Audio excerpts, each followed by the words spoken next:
that appear in the okay, thank you. A new class of models appeared in the literature for generative modeling known as denoising diffusion model. And it turned out that this kind of models, which I'll explain during this talk, had a very nice mathematical structure and was very closely related to the mathematics as I knew, and also very, very closely related to kind of these transport ideas I had tried, to explore for many years. And actually, so eventually, after all those years, I could join the dot and do something actually using optimal transport for basically machine learning and computational statistics. So this is actually the topic of this lecture. So this work was done. A big part of this work was done while I was in Oxford, and the last bit was basically done when I was in DeepMind. And I would basically say a special thanks to Valentin de Bortoli, who used to be my postdoc in Oxford, and is now my colleague at DeepMind, who was instrumental in the development of all the work that has been basically developed in this presentation. Okay.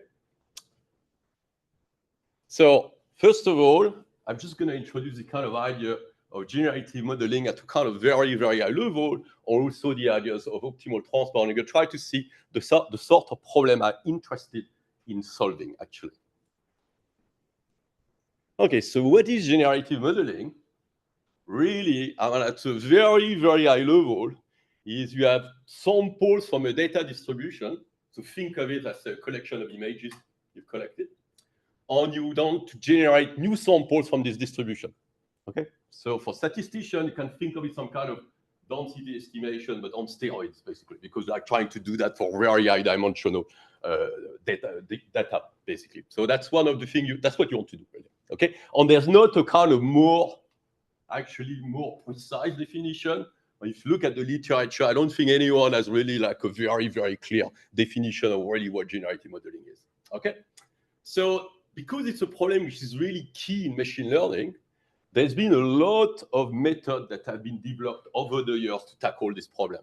So I'm sure that any of you have heard at least of one of the methods I'm going to list below. So there was a class of variational autoencoder around 2013, 2014. Then it was superseded by the class of generative adversarial network. It's a famous paper by Goodfellow. I think this paper has over like 40 or 50,000 citations at least now. Then normalizing flow, and so on and so forth. And eventually, a new class of models appeared. Actually, it first appeared in 2015, but actually was made essentially workable in the 2020s, which is known as denoising diffusion model or diffusion model. Okay, and this is what I'm going to concentrate on in this talk. At the very high level, all these methods, what do? Is they do the following thing. You give them a noise sample. Think of it a multivariate normal sample. Okay, and it applies a map. At the output of your map, what you get is actually a sample from the data distribution, or approximate sample of the data distribution. That's really what it does. Okay, so you feed it noise. There's a map, stochastic or deterministic, depending on the method you're basically implemented, and it output basically a data sample. That's the idea. Okay, and you learn this map using the available samples you've collected. That's really, really what it does at the high level. And at the distribution level, really what it does is that it takes a noise distribution and is transported to the data distribution. Okay, that's what basically it does. Okay. So the generative model known as denoising diffusion model, they are really a key component of the so-called kind of generative AI revolution.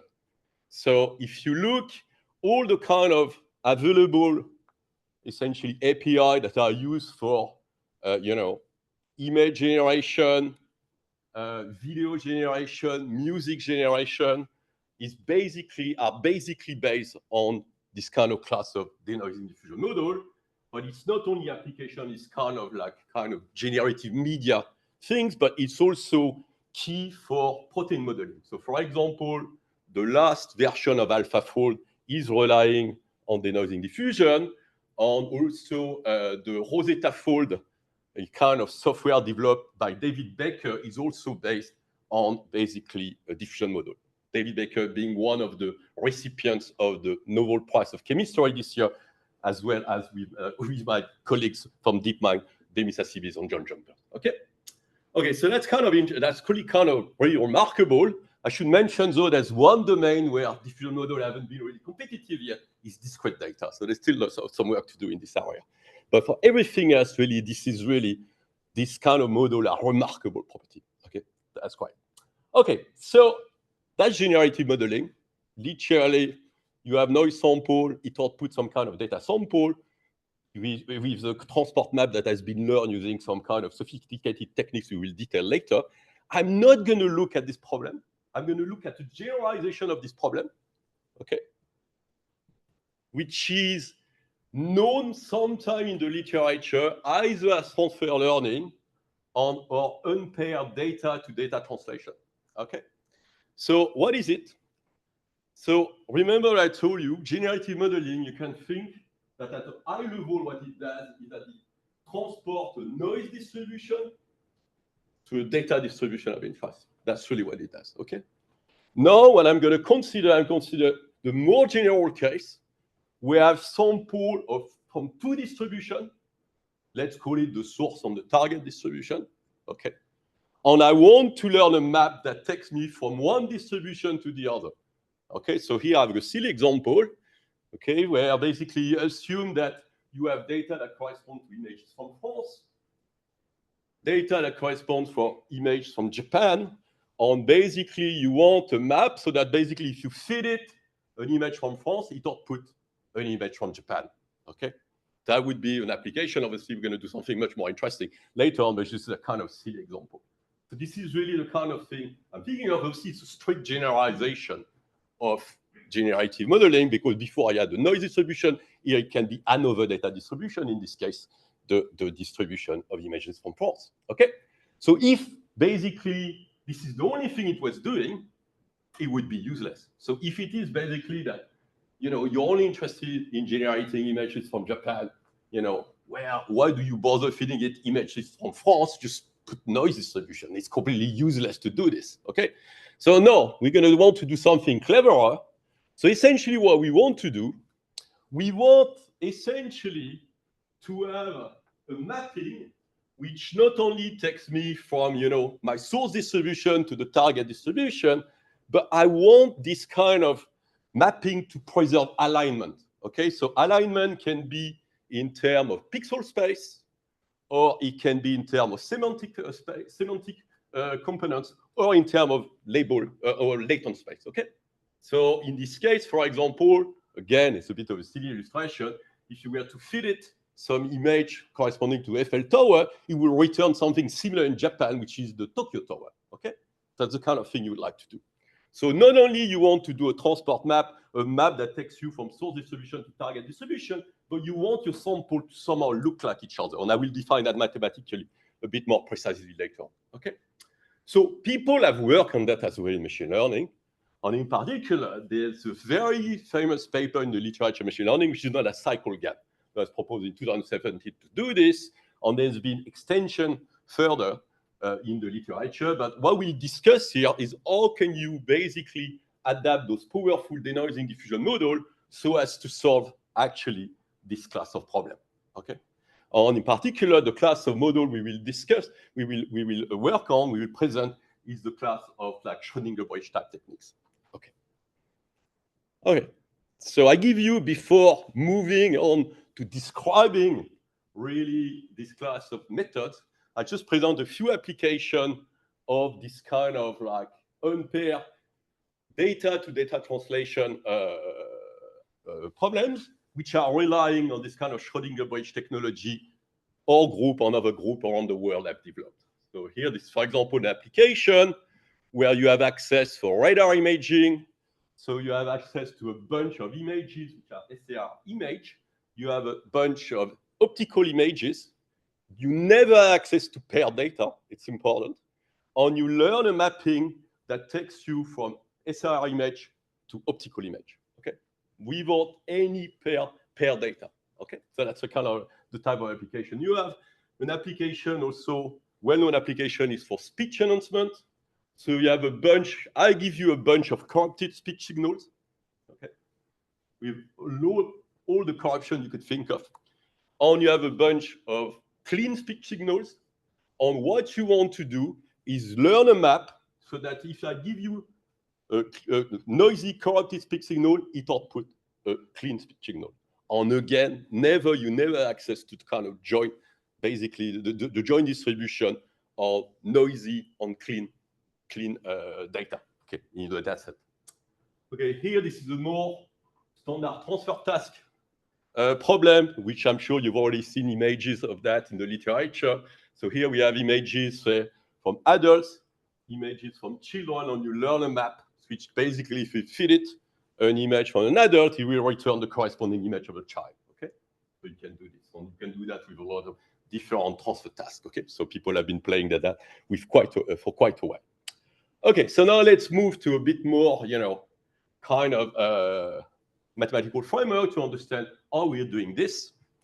The best way somehow to understand is to kind of like basically thinking of this alignment problem. I told you want to basically go for a source distribution to target distribution, but you would like your sample to be aligned.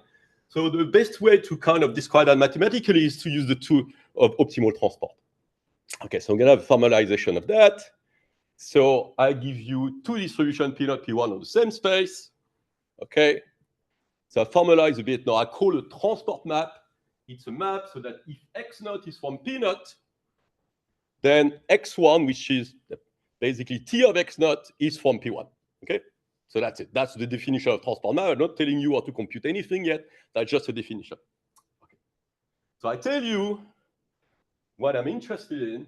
I don't want only to have a transport map. I would like a transport map so that basically my source sample X0 on basically the target sample that is obtained by application of this map is aligned.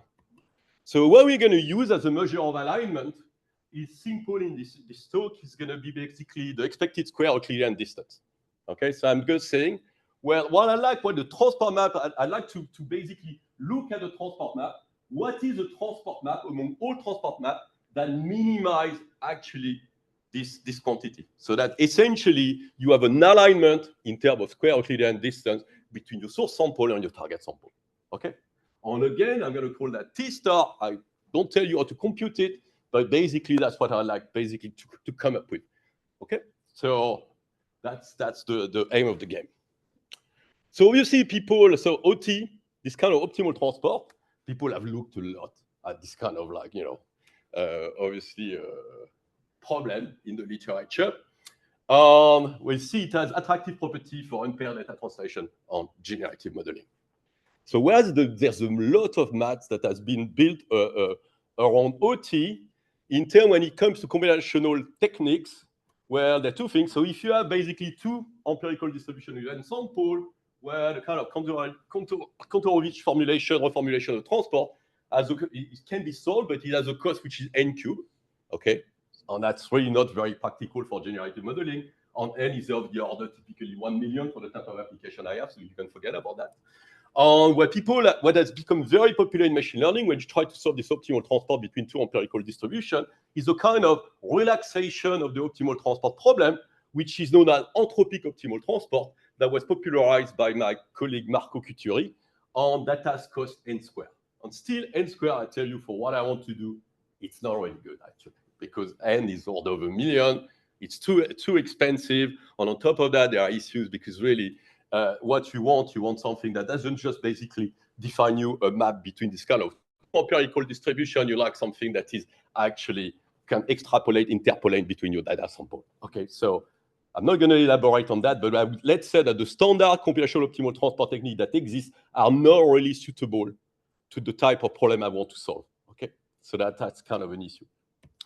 Okay, so the aim of this talk is to say, okay, so is it possible to adapt this technique that were developed for generative modeling, pure generative modeling, the class of denoising diffusion model, so as to solve also optimal transport problem, okay?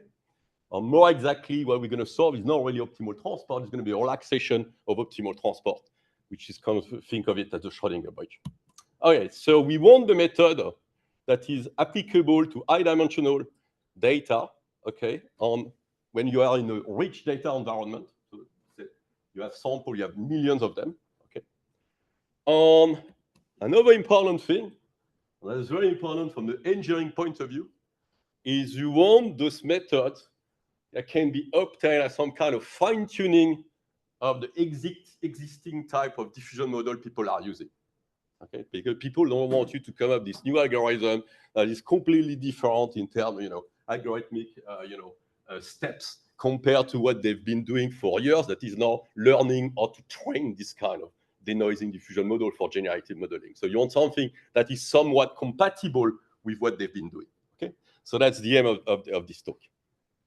Okay, so as to basically understand this kind of generalization we're going to propose, I'm going to first introduce this class of diffusion model, because if you don't understand that, then you're not going to understand the rest of this talk. So diffusion model, again, this is the simpler case where I want to define, learn to define essentially a transport map between noise distribution and data distribution. Okay. So that if you give me a noise sample, I run this map and I have data sample. Okay, so the key idea behind basically this denoising diffusion model is this kind of denoising mechanism. Okay, so how is it going to work? So remember what I have when I'm trying to do generative modeling. I have access to a bunch of data. Okay, think of it, a collection of images. So the thing they're doing first, denoising diffusion model, they say, well, okay, take your data, and basically what you're going to do is you're going to corrupt those data progressively by some noise. Okay, so I'm going to have a noisy mechanism which is such that literally I'm starting from the clean data distribution, and basically I degrade it so that at the end of this noise application of this noisy mechanism, I've got a pure noise distribution. Okay, and we'll describe that more mathematically later on. Denoising mechanism is going to be the generative modeling algorithm. It's going to do the reverse. It's going to start from a noise sample, and basically by time reversing this kind of noisy mechanism is going to return you at time 0. If you time reverse it, you're going to obtain a data sample. Okay, so that's the key idea behind this class of algorithm. Okay, so that's a very elegant idea, and that was proposed by Soldigstein first in 2015. Okay, so let's do a little bit of math.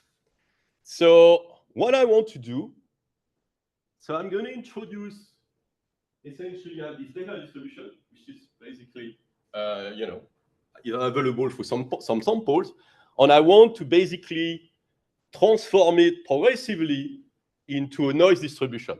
Okay, so that's quite easy to do that, actually. That's the kind of simple bit of the denoising diffusion model. So what we're going to do, so we're going to embed the problem in a continuous time interval between 0 and 1. Okay, and we're going to say we're going to build an interpolating path of probability distribution. Okay, so this is going to be, which is going to be PT. So at time 0, P0, I've got basically the data distribution.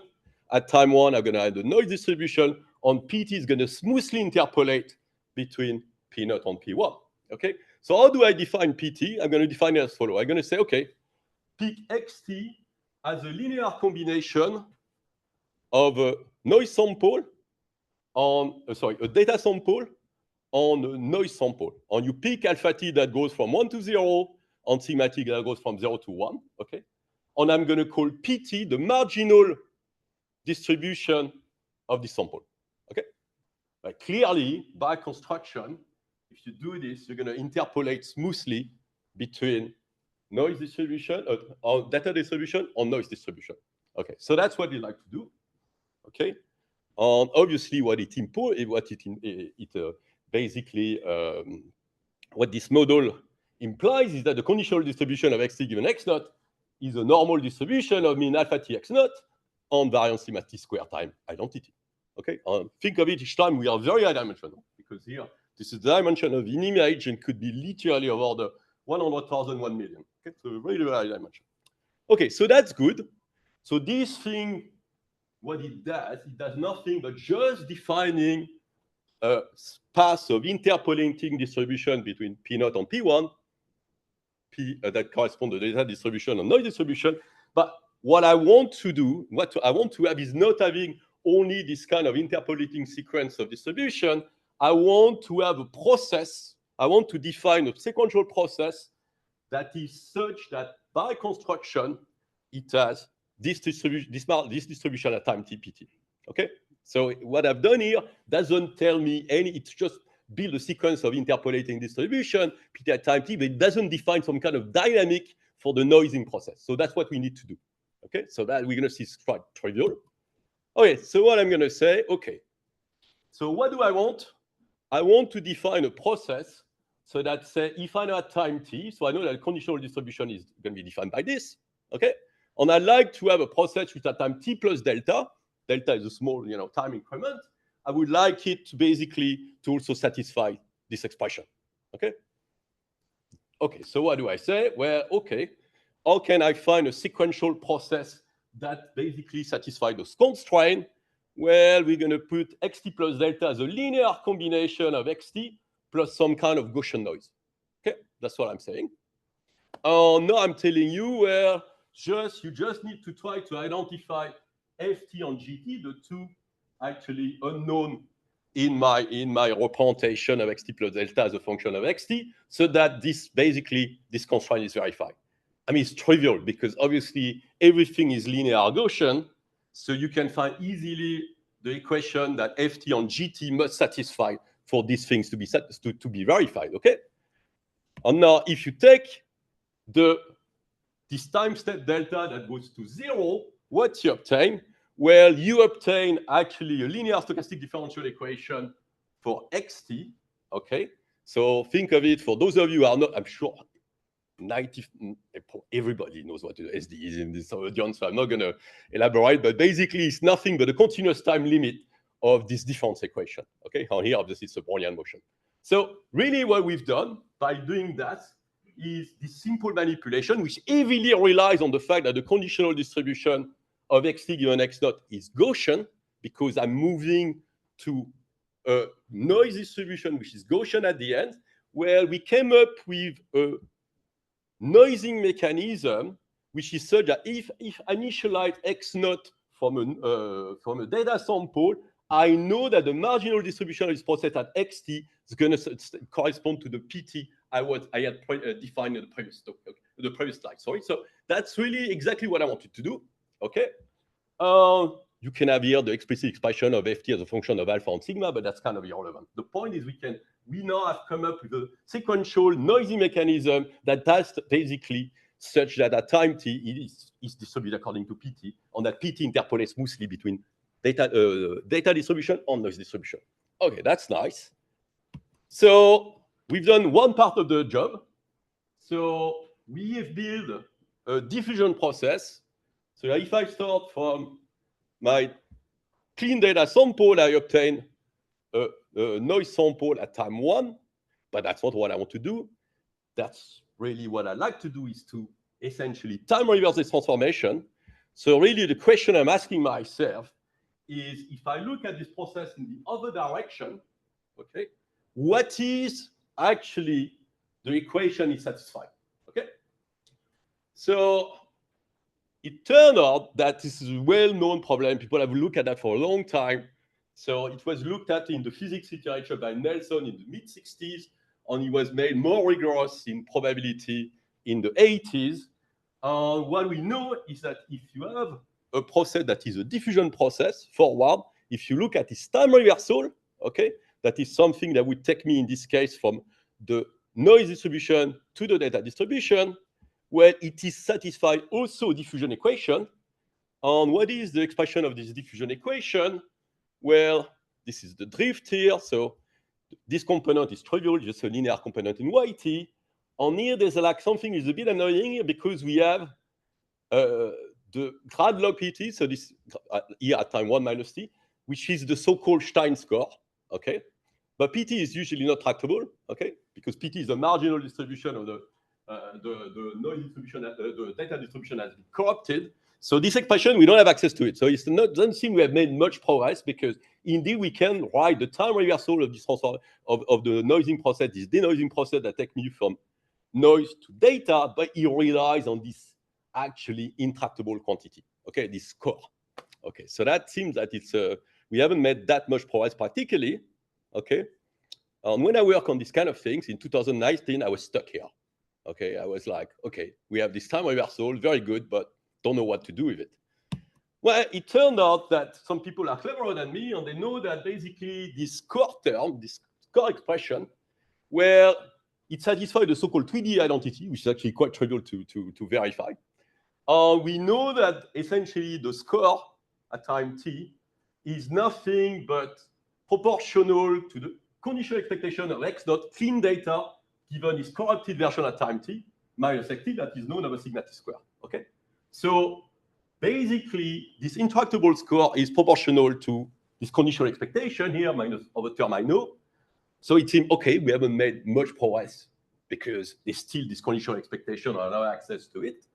But well, conditional expectation, I have access to sample from x naught. I can noise them to have access to sample from xt, so I can just estimate conditional expectation for regression. Okay, so that's what people are doing.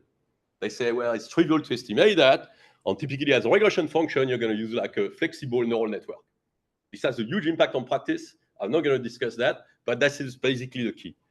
It looks intractable, but at least this intractable term can be estimated by just minimizing a regression loss. This is the nice bit.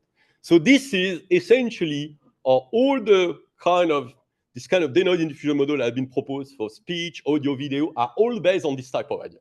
Okay, so that's kind of actually quite simple in a sense.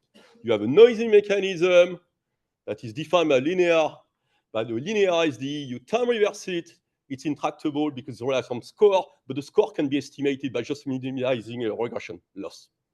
That's it. So particularly after that, when you have this estimate, you discretize this time reverse SD, and you obtain actually, you have a mechanism that takes you from noise sample to data sample. Okay, so now that's not the problem I want to solve. I want to solve the problem where I don't have one data distribution on basically one noise distribution. I have two actually arbitrary say data distribution, P0, P1. So how do I adapt this kind of techniques to what I want to do?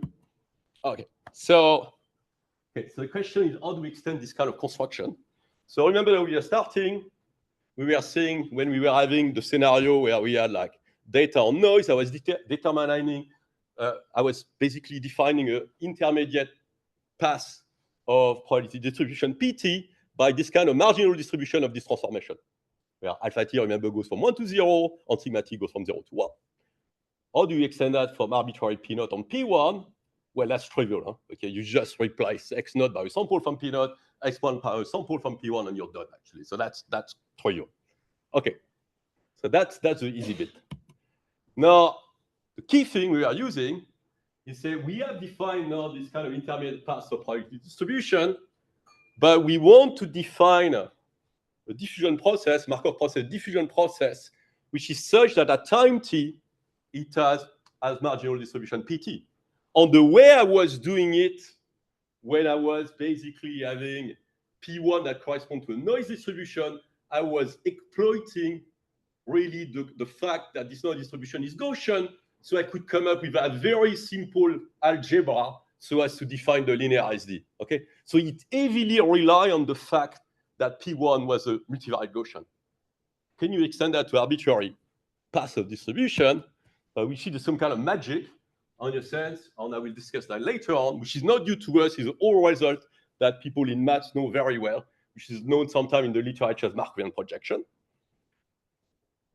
And finally, remember what we were doing? We are saying, okay, we've defined in the context of generative modeling a diffusion process that takes me from data to noise. This is not what I want to do because I want to go from noise to data, so I have to use this kind of time reversal.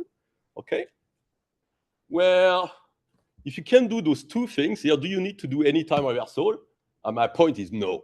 Okay, because say we wanted to do generative modeling with this kind of new framework, generalized framework I've basically introduced, where instead of basically starting with P0, which is P data, on P1, which is P noise, you reverse them and you're done, basically. There's no time reversal to do because I tell you I can directly, anyway, whatever basically you have a path of intermediate distribution, I can come up with a diffusion process that's exactly the same marginal distribution.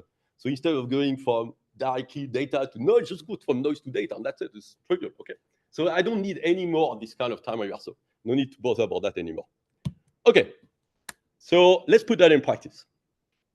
Okay, so I'm gonna basically start here with a case where, okay, you have sample from P0, sample from P1, X1 from P1, and remember, again, I want to build a path of intermediate distribution that smoothly interpolates between P0 and P1. So before I was writing xt equal alpha t, x0 plus sigma t, x1, because this is what people used to do in the literature. Here we're not gonna bother, we're just gonna use the convex combination of x0 and x1, okay? So I give you an illustration here. So assume you have here, in pink, you have like sample from P0. In orange, you have sample from P1. And what you do, I build some paths. So I sample basically x0 from P0, x1 from P1. I have this kind of straight line that builds a kind of interpolating path between x0 and x1. Okay, so that's what I've done actually. Just like basically sample from P0, sample from P1. The straight line here. So if x1 is here, you just cross, you go down, and that's it. That's all. Okay. Okay, and I'm gonna do is I'm gonna write, so that's okay to build this kind of this way, interpolating path of distribution. But remember, what I want to do is build a diffusion process that takes me from P0 to P1, so that at time t it has a marginal distribution pt. Okay, so let's do something very naive. Let's find a differential equation for xt. So that's not difficult. I just take this equation, you differentiate with respect to xt, you obtain x1 minus x0 dt. X0 is a linear combination of x1 and xt, so you get rid of x0, and this is what you obtain. Okay, so you have a differential equation. You starting from x0. At time t, it has actually as marginal distribution pt, but is it useful whenever you want to do this kind of transport map? No, and it's not useful because it's not a kind of standard SD, ODE, sorry.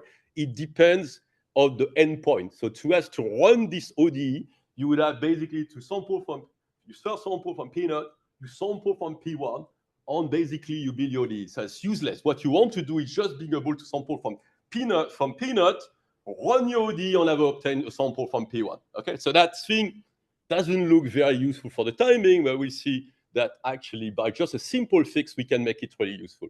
Okay. For the rest of the talk, it'd be interesting to kind of have a generalization of the interpolating path of probability distribution between P0 and P1, where you introduce a bit of stochasticity. Okay, that's going to be very, very useful for what I'm doing later on. Okay, so the way it works is follow. So instead of just sampling x0 from P0, x1 from P1, you sample also an auxiliary normal random variable. Okay. What you do, you're going to build your interpolating path of distribution pt as the marginal distribution of the linear combination, convex combination of x0 and x1, plus some kind of scaling of this noise variable, okay, this Gaussian noise variable. And you're careful, you make sure that basically the variance of this, basically the scaling, the scaling is such that at time 1 and 0, it vanishes as well. Okay, so you've again actually interpolated between P0 and P1. Okay, that's what you do. So what you obtain if you do that, okay, you're going to obtain something like that. Okay, so basically, instead of having straight interpolating paths, now you're going to have something which is going to correspond to so-called Brownian bridge. Okay, so if you look at the differential equation that is satisfied with this expression, if you want actually, a diffusion process that is compatible with this expression, what you obtain is something, it looks very similar to what we had before. Okay, this kind of non-causal ODE, but you also have now a noise term that comes up, which is like scaling of a Brownian motion. Okay, and this thing is a Brownian bridge. Okay, so there's a process, you started at x0, basically from P0, you run it forward, it's going to finish at x1, and marginally, indeed, the marginal distribution of x here time t is pt. Okay, so nothing, think of it just at the high level. If you're not too familiar with this kind of math, that is just basically, instead of having straight linear interpolating paths, you had a bit of noise basically on those paths actually. That's all. Okay. And again, this kind of construction is useless from a generative modeling point of view, like unpaired data to data translation point of view, because it basically, so as to run this kind of SDE diffusion process, you need not only to sample for x0 from P0, but also x1 from P1. It's useless. Okay. So how do we make this thing useful? Okay. So the way to make those things useful is with this kind of Markovian projection. So that was introduced a paper by Yonggi in mathematical finance in the 80s, actually. But I'm sure there are other references I'm not aware of, actually. But there's no claim for any novelty here. It's well known, actually, for a very, very long time. And it tells you the following thing, okay? So remember that when we discuss, we have basically this kind of non-causal diffusion process, or OD is epsilon equals 0, that has a marginal distribution PT, sorry. But now I want to define a standard Markov process, okay? So I don't look into the future to be able to simulate it that has exactly the same marginal. And how can you do that? Well, it's very simple. You replace x1 by its conditional expectation given the current point where you are, xt. Okay? That's it. So it's very simple.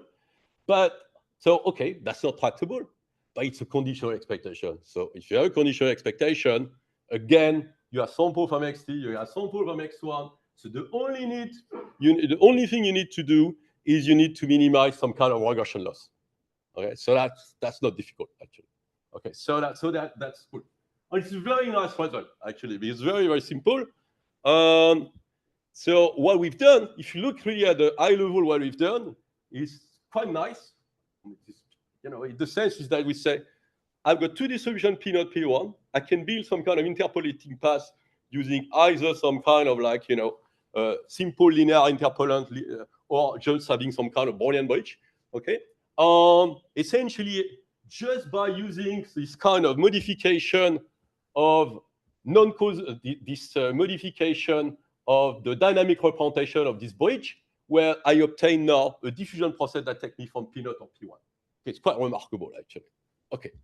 So if epsilon is strictly positive, that is, if there's noise, this thing actually was first proposed in a paper by Pelluchetti, which is a paper that was submitted at ICLR in 2021 and was rejected, actually, unfortunately for him. And it's been rediscovered by many people ever since, actually, independently. And if epsilon equals 0, this is just a particular case, it became very popular in the literature under the terminology of flow matching, actually. So, if you've heard of flow matching, it's quite big now in machine learning. Think of it as just basically doing what I've done on taking epsilon equals 0, and this is pretty much what it is, actually. Okay, so that's about it. Okay, so I'm going to give you some applications, some illustration of this kind of transport map that are built using this kind of techniques, and we'll see why those kind of maps are perhaps not doing exactly what we want them to do. Okay. So just going to start with flow matching. So remember, this kind of flow matching, in the case, is splitting epsilon equals 0. So just interpolating linear deterministic interpolating path. So xt, basically, pt is built as a kind of marginal distribution of xt, which is 1 minus tx0 plus tx1. Okay. What it does is basically, this flow matching is what is going to learn a drift. Okay. So what I've done here is exactly that. So pick epsilon equals 0. It's learning this conditional expectation here, okay, by regression, and you just run this OD forward, initializing by a sample x0 from P0, and it's going to give you basically a sample from P1. So here, this is the path of the OD. So here, half of the point, go down and back up here. Here, similarly, up, half of them go up and down, half of them go in straight line. And interestingly, the marginal distribution of the sample at time t under both mechanisms basically is just similar, okay? So this is a illustration, a video illustrating it of the path of your ODE, okay? So you have really built a transport map that takes you from P0 to P1, okay? So that's quite nice. One thing that we useful to keep in mind is that this kind of mechanism, which is kind of a specific case of so-called Markovian projection, is basically keeping the marginal distribution of the process, PT, but it does significantly modify the joint distribution of the process, in particular, the joint distribution of the endpoint. Okay, that's going to be important again later. So in the previous, when you look at the kind of process I was defining initially, this non-Markovian process, you see that when you are basically in this region of the space, half of the sample would go, basically stay up, half of them would go down, okay? And similarly here, half of them would go up, half of them would stay down. But when basically you introduce this kind of flow matching, so you still have preserved exactly the same marginal distribution, but the joint distribution here is completely modified because if you're up, none of the sample can go down. All of them eventually end up in the top region of the space. Similarly, the bottom sample, basically, they only stay in the bottom region of the space. Okay, there's no crossing anymore. And it's normal because this ODE pass, they can't cross, okay? Okay, so that's very important for the rest of this talk. Okay, similarly, we're not gonna do it. So remember that flow matching, a specific case, if you had been this interpolating path of distribution, not only by a complex combination of x1 or x1, but you had noise, then basically you can also obtain a transport map by Markovian projection. But in this case, instead of having an ODE, you have a stochastic differential equation. Okay, and again, it is such that it takes you from P0 to P1. And again, the joint distribution obviously is modified. Okay. Okay. So if you look at that, you could say, well, that's great. Actually, I mean, you basically solved the problem you wanted to solve. I mean, you had sample, you wanted to build a transform map like P0 on P1, but okay, what about the alignment? I told you not only I want to build a map that takes me from P0 to P1, but I like my sample to be aligned. On here, there's no reason whatsoever the sample would be aligned. Okay, that's already one of the concern because it doesn't seem that I've really addressed any of this problem in this talk so far. And the second thing is that it looks a bit silly, really, because somehow you build a transport map here, but look, P1 in this case is just a translated version of P0. So why do I bother, having half of those samples that gone on and back up, on here up and down? Why don't I just translate? This is a trivial transport problem. Just translate everybody here, okay? We could say, well, I don't care, I've done the transport. Well, you should, because, practically I do implement that on a computer, and you don't want to have ODE paths that are very curved, because otherwise you're going to have to be much more careful when you do the numerical integration. So it would be good to have, paths that are much easier to integrate as well. The straighter, the better. Okay. So that's what we're going to basically now discuss. How much time I have left? It's okay? 20 minutes. That's good. Perfect. Okay. So remember what I was telling you, where beginning I said, well, optimal transport, this kind of alignment problem, I wanted to formulate it as, I look at the transport map, okay, but I want to pick the one that minimizes essentially the expected square distance between source sample and target sample. Okay, that's what I wanted to do. Okay. So I know how to build transport map now, because I told you, well, with this kind of like Markovian projection, flow matching or this breed matching, they are able to do that. So we know we can build transform map, but there is no reason, basically, it's connect to, to this optimal transport. Okay, so that's one thing. And also you could say, well, okay, when you present this thing here, the transport map, how does it relate to this kind of ODE things I've been introducing? It seems to be, if you're not familiar with this literature, it seems a bit like completely disconnected from what I've been presenting since the moment I switched to diffusion model. Okay, so well, thankfully there's like a very famous result by Benabou and Brognier from 2000. So purely in mathematics, we've been working on optimal transport that tell you, well, you can think of the optimal transport map that is the solution of this problem as follows. Okay. Okay. You're gonna say you're gonna look at all the transport map from P0 to P1 that you can obtain by having an ODE. Okay? And I know this set is not empty because flow matching is one of them. Okay, so this is already that's okay. And you look among all these possible ODE, and you're gonna pick, you like to pick the one such that basically the integrated expected, but essentially the expected kinetic energy is minimized.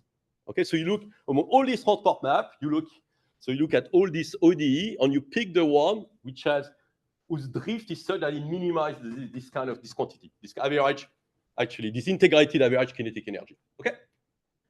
The result of Benabou-Brognier is the following thing, that if you can identify this V star, I'm not telling you how to do, but just let's say we know it exists under regularity condition, then basically if you run you simulate X0 from P0, you run this ODE with this drift, then X1 is basically correspond to the optimal transport. Okay, that's quite remarkable. So a very famous result in optimal transport. So this is where there's a connection between all these things we've been discussing, on like this kind of static problem somehow. There's no time embedding in 0, 1, on basically this kind of like flow matching, diffusion model, and so forth that have been basically presented. Okay, so that's it. So that's optimal transport. That's great.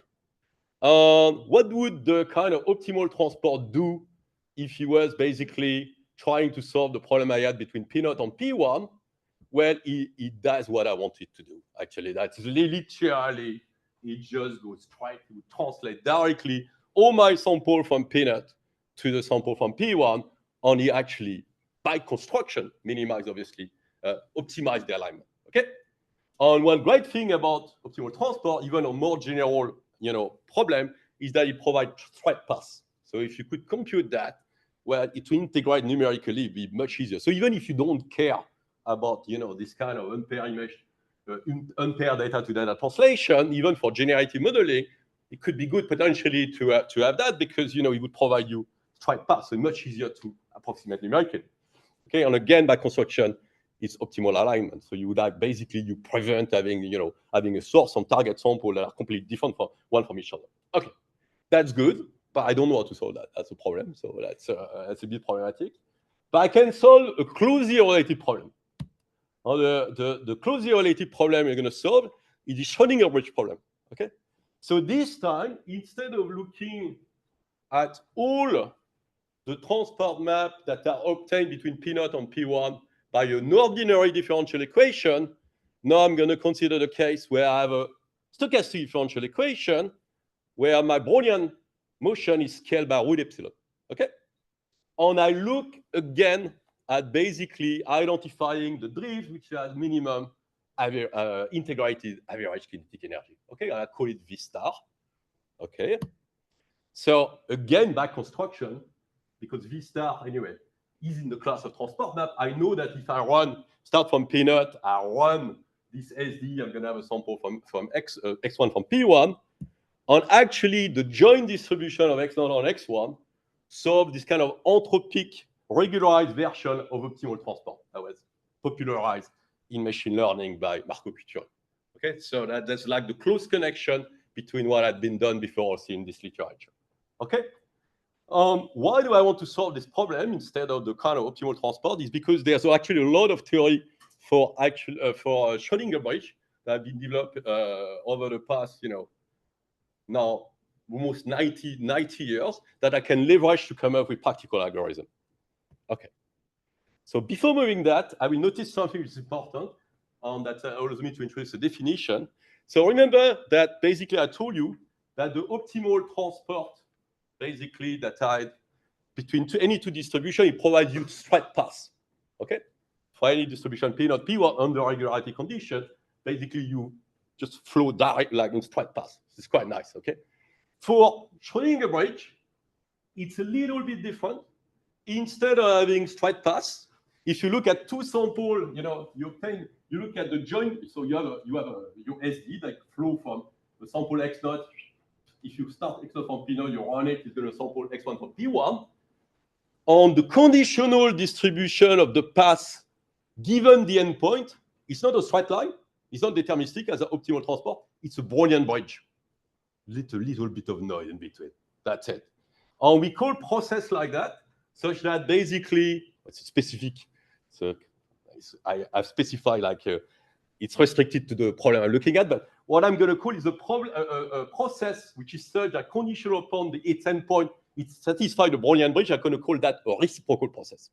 Okay, that's going to be a reciprocal process. That's the definition. Okay, and I know the Schrödinger bridge is a reciprocal process. Okay, so what we're going to use now is this kind of characterization of the Schrödinger bridge. Okay, so I want a stochastic process on the time interval 0, 1. If I look at all the process so that your Markov, your reciprocal conditional distribution is a Brownian bridge. The marginal distribution at time 0 is P0. Marginal distribution at time 1 is P1. There's a unique process here that satisfies all those those properties is the Schrödinger bridge. It's a well-known result. You can look at the survey by Christian Léonard if you're interested in that. Okay, so how can we leverage this characterization of Schrödinger bridge? Well, for ages, people have been using a technique in the literature which is known as iterative proportional fitting. So it's a iterative proportional fitting is the kind of statistic word for it. Okay, this algorithm has been rediscovered, like in many literature, in linear algebra, applied maths, also pure probability. Basically, what this algorithm does is as follows. Okay, so it's going to define. It's an iterative algorithm, alternate projection. Okay, so you define iterates, which are basically all back construction going to be correspond to a Markov process on a reciprocal process, and you keep alternating on ensuring that the probability distribution at time 0 is P naught, and at time 1 is P1. Okay, so you're gonna do this alternate projection, and basically you know that if you iterate this process, you're gonna converge to the Schrödinger bridge. Okay, this is quite remarkable.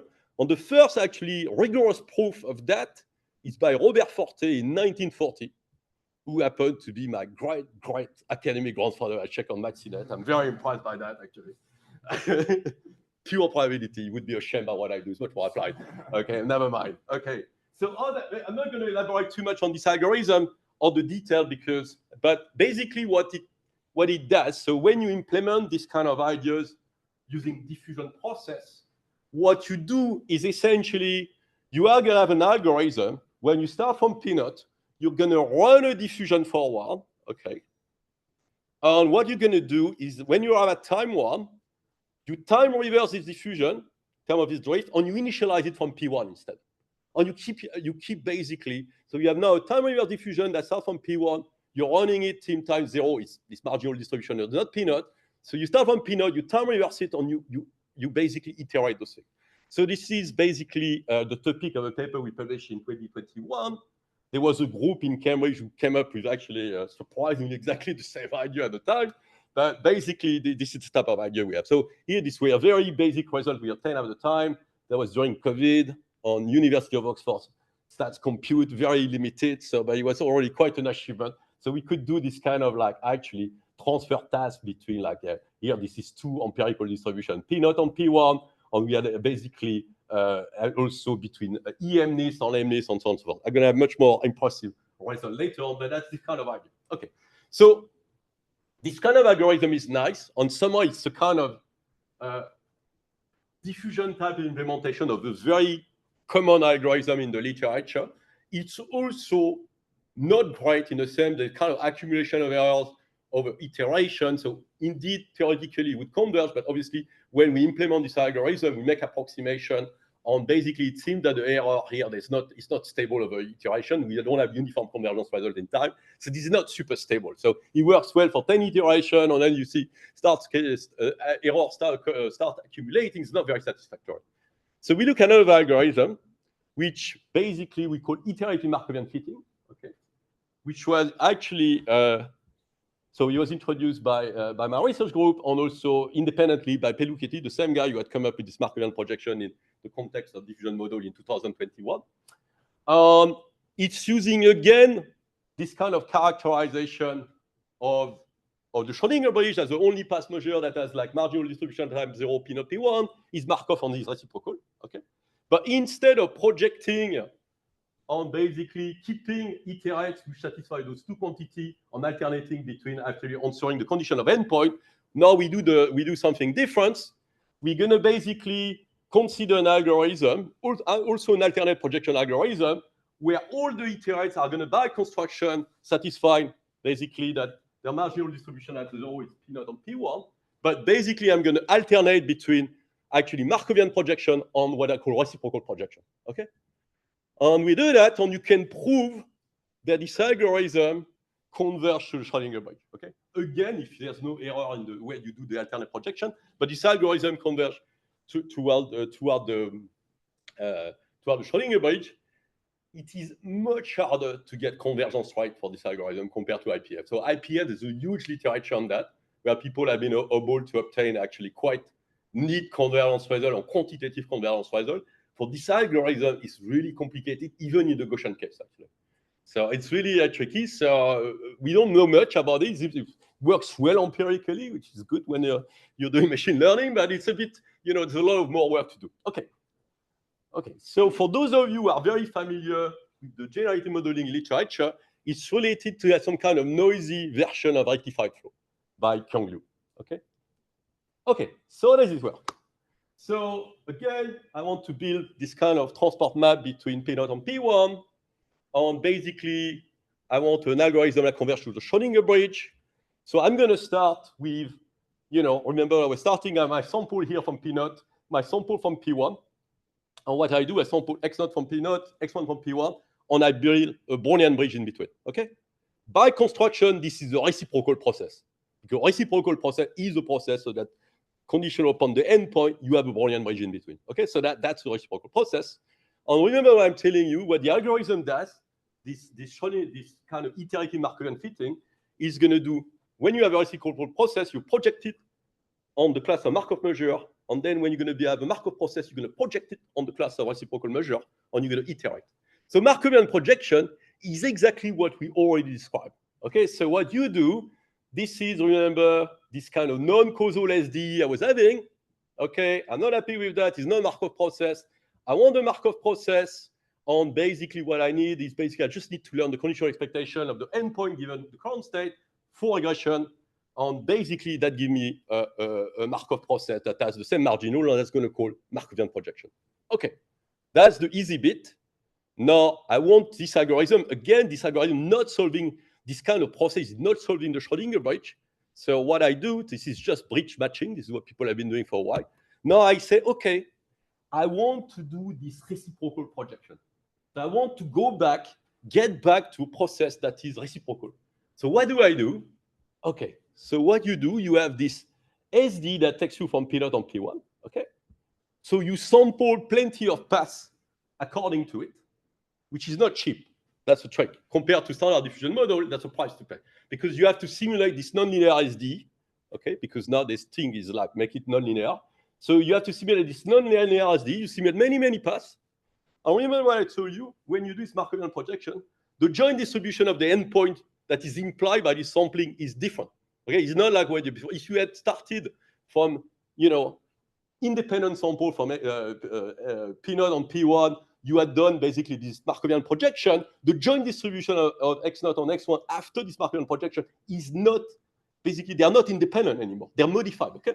So here you run all these paths, do the simulation for SD, you obtain all this new collection of joint sample of the endpoint, you discard everything that is between the endpoint, and you just replace everything by Brownian bridge.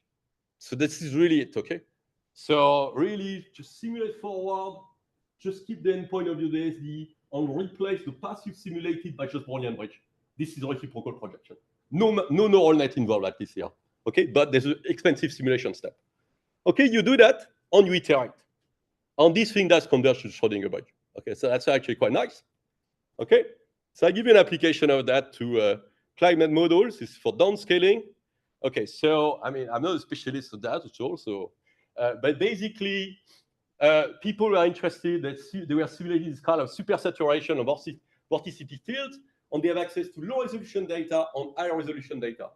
And it is not like pair data. It's not you can obtain the low resolution data by just coarsening the high resolution data. It's not like the standard super resolution for images, actually. Okay, it's much more complicated than that.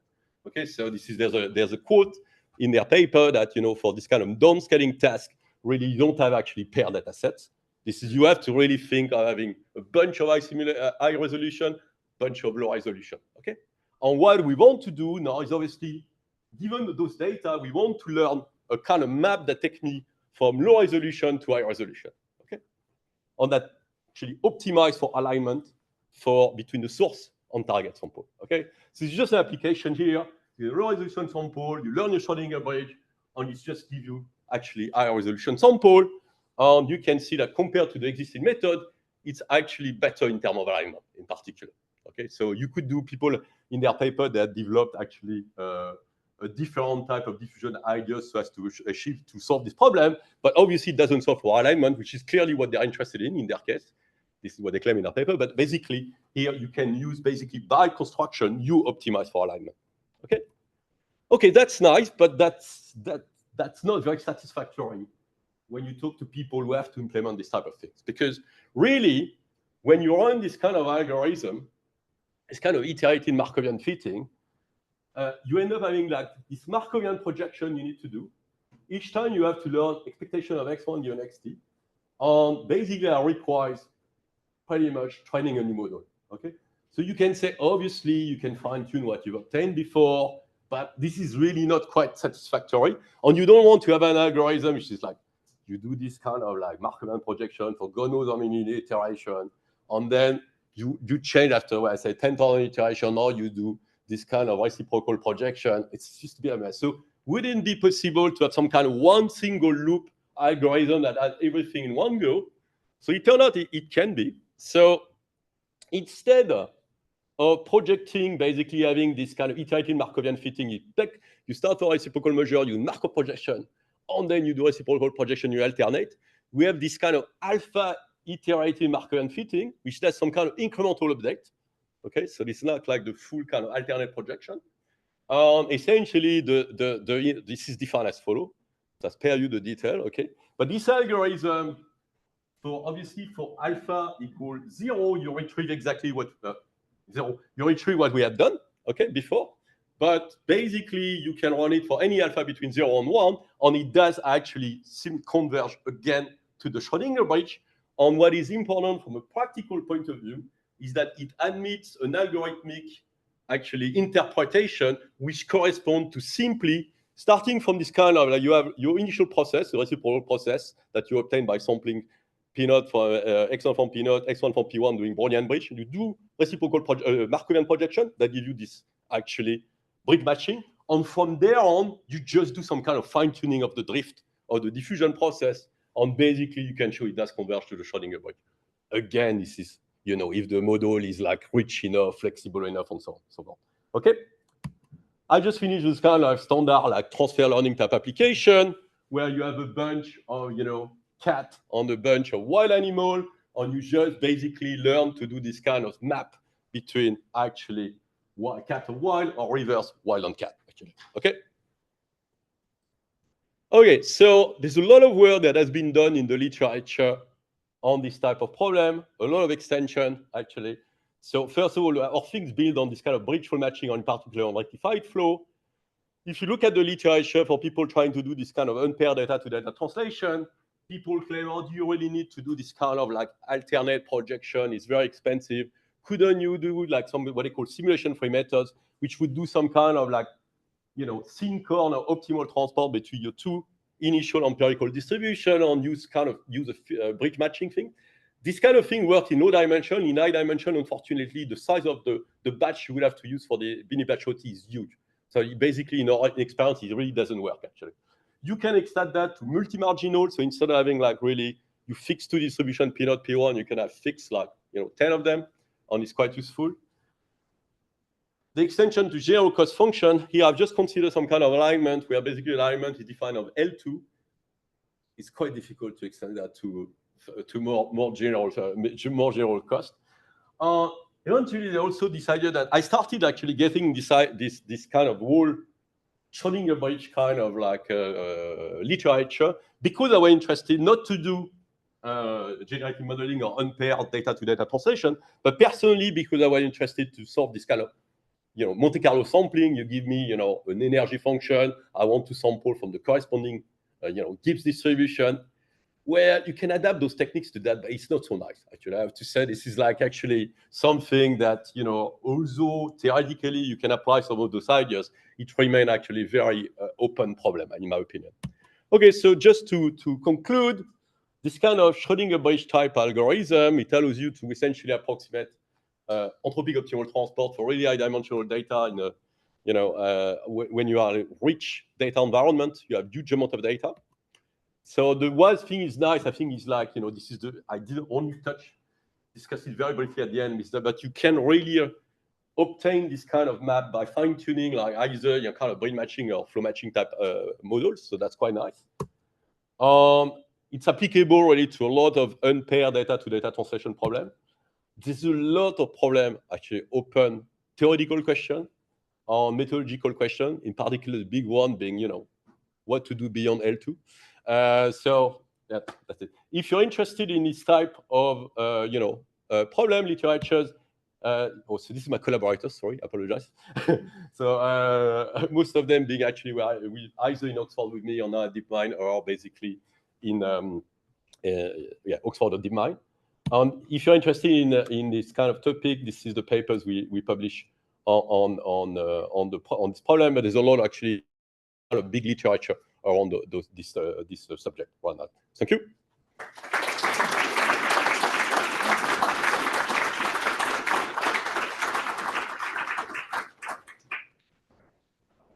Thank you, Dr. Doucet, for the great talk. We'll now open the floor to questions. If you are on Zoom, there's a Q&A option in the Zoom meeting, so you can post your questions there.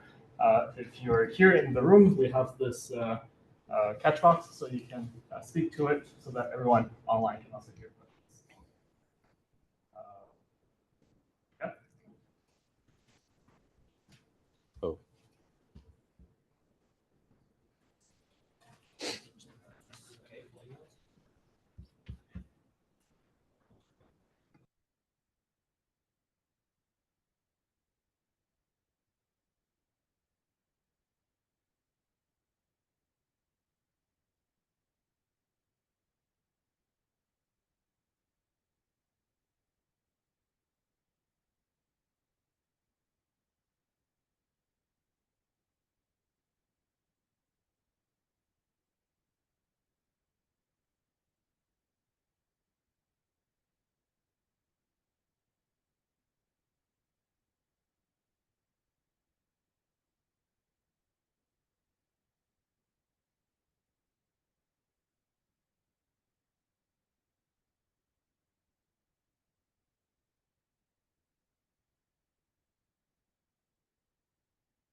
Okay, and then we can try to answer one on the Q&A online.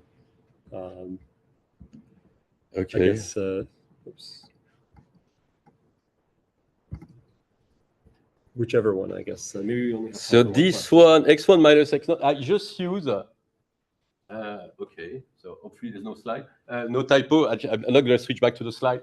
But when I do the thing on basically, I write dxt equal x1 minus x0 dt for the standard linear interpolation, like convex interpolation. It's just because I just rewrite after that x0 as a function of x1 on xt, and I just substitute and you obtain x1 minus xt over 1 minus t, and that's all. That doesn't go beyond that, actually.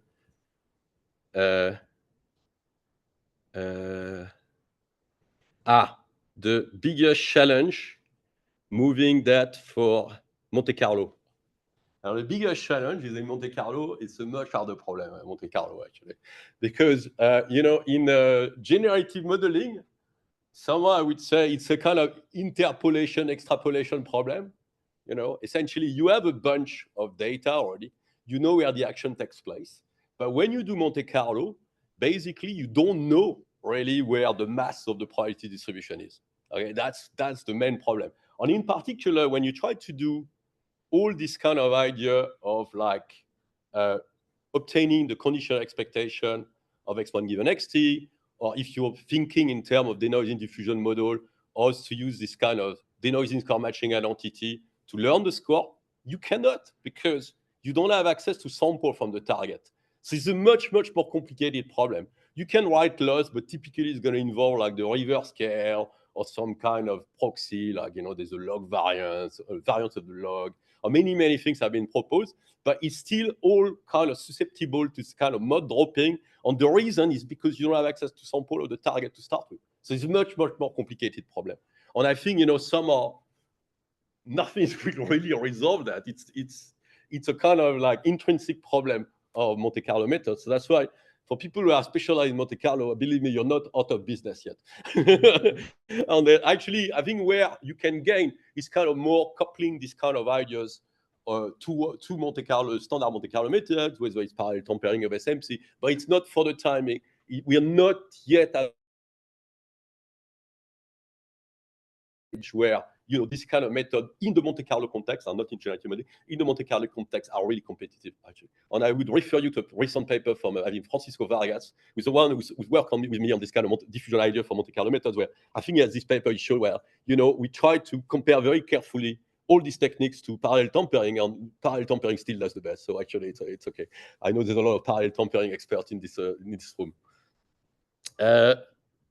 To what extent does the bridge matching guarantee that an unseen data point from P0 will be landed to P1? Yeah, it's a bit of cross-finger here, actually, because indeed, typically, somehow this kind of model seems to be pretty good at doing some kind of, interpolation. So, but if it's completely out of sample, really, you've just seen a part of P0, it's not going to work. There's just no reason why it would work. There's no magic, actually. So, yes, no, I cannot really, if it is still in the vicinity somehow of existing, data points on which you train your data, it's okay. Otherwise, no. So there's no reason it would work very well, actually. Yeah. Okay, I think we can wrap up with that question.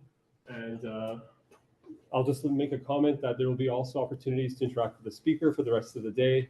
We'll have a lunch for the students in 20 minutes from now. So you should have received an invitation to that if you registered. And also dinner at 6 p.m. So if you believe you've been left out of that communication, please talk to myself or Naitong. And let's thank the speaker one more time and wrap up for today.